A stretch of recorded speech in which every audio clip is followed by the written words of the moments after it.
इमाम अली अलैहिस्सलाम की खिदमत में एक शख्स आया और दस्ते अदब को जोड़कर अर्ज करने लगा, या अली, मौत के आखिरी वक्त जब मौत बिल्कुल करीब हो उस वक्त क्या होता है? बस ये कहना था तो इमाम अली अलैहिस्सलाम ने फरमाया, जब इंसान की जिंदगी पूरी होने लगती है, मौत का वक्त आ पहुंचता है, तो उस वक्त इंसान के वजूद में बगावत पैदा हो जाती है। तो वो कहने लगा, या अली, कैसी बगावत? इमाम अली अलैहिस्सलाम ने फरमाया, जो अल्लाह की नेमतें अल्लाह ने इंसान को अता की हैं, वो सब उसकी बातें मानना छोड़ देती हैं और उसका जिस्म सिर्फ एक गोश्त का लोथड़ा बन जाता है। इंसान की रूह जिस्म में अपने आप को अकेला महसूस करने लगती है। उस वक्त इंसान को ये महसूस होता है कि ये मेरा ही जिस्म मेरी बात क्यों नहीं मान रहा। तो उस वक्त इंसान की रूह ये कोशिश करती है कि वो जिस्म को उठाए, वो जिस्म को मनाए, लेकिन अफसोस, जो उसे वक्त मिला था वो पूरा हो चुका होता है। अभी इंसान इस कैफियत में हैरान और परेशान ही होता है कि इतनी देर में फरिश्ता-ए मौत आ पहुंचता है। जैसे ही इंसान फरिश्ता-ए मौत को देखता है, फिर वो समझ जाता है कि अब ये मेरा ही जिस्म मेरी बात नहीं मानेगा।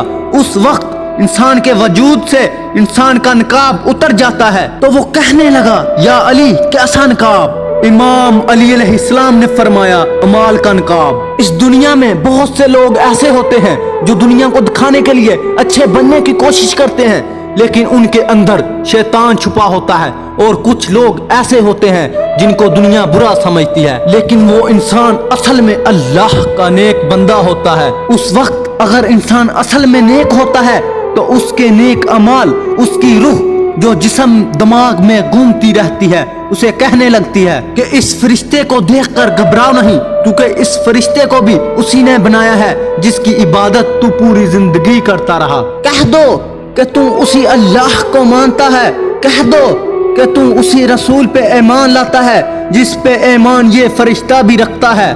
उस वक्त ईमान वाला इंसान ये कह देता है कि अल्लाह के सिवा कोई इबादत के काबिल नहीं और मोहम्मद मुस्तफ़ा सल्लल्लाहु अलैहि वसल्लम उसके रसूल हैं। ये सुन के फरिश्ता मौत मुस्कुराने लगता है। वो समझ जाता है कि ये बंदा मोमिन है और उसकी रूह ऐसे निकलती है जैसे कोई इंसान खुशबूदार फूल की खुशबू को महसूस करे। लेकिन अगर इंसान ईमान दुनिया को दिखाने के लिए करता रहा और हकीकत में वो इंसान अल्लाह और उसके रसूल पे ईमान नहीं रखता था, तो उस वक्त उसके बद अमाल शैतान की शक्ल इख्तियार कर लेते हैं और कहने लगते हैं, मैं कामयाब हो गया, मैंने तुम्हें गुमराह कर दिया, तू जिंदगी भर मेरे कहने पे अपनी ख्वाहिशों के पीछे भागता रहा। अब देख, ये वही वक्त है जिसका तुमसे वादा किया गया था और मैंने भी तेरे अल्लाह से वादा किया था कि मैं तुम्हें गुमराह करूंगा।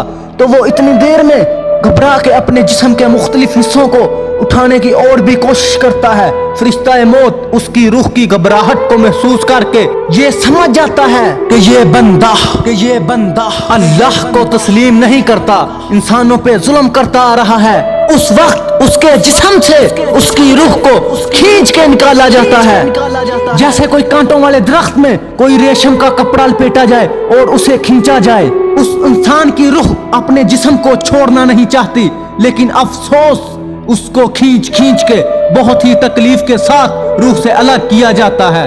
ए शख्स, याद रखना, मैंने अल्लाह के रसूल से सुना है कि दुनिया में कोई भी तकलीफ इस तकलीफ के सामने कुछ भी नहीं। जब इंसान की रूह को इंसान के जिस्म से अलग किया जाए तो वो कहने लगा, या अली, इस सख्त वक्त से कैसे बचा जाए? इमाम अली अलैहिस्सलाम ने फरमाया, इस सख्त वक्त से बचने का एक आसान अमल है। तो वो कहने लगा, या अली, कौन सा अमल? इमाम अली अलैहिस्सलाम ने फरमाया, अपनी नफ्स को पाक रखने का अमल, अपनी नफ्स को गुनाहों से बचाने का अमल, अपने आप को किसी का दिल ना दुखाने से बचाने का अमल।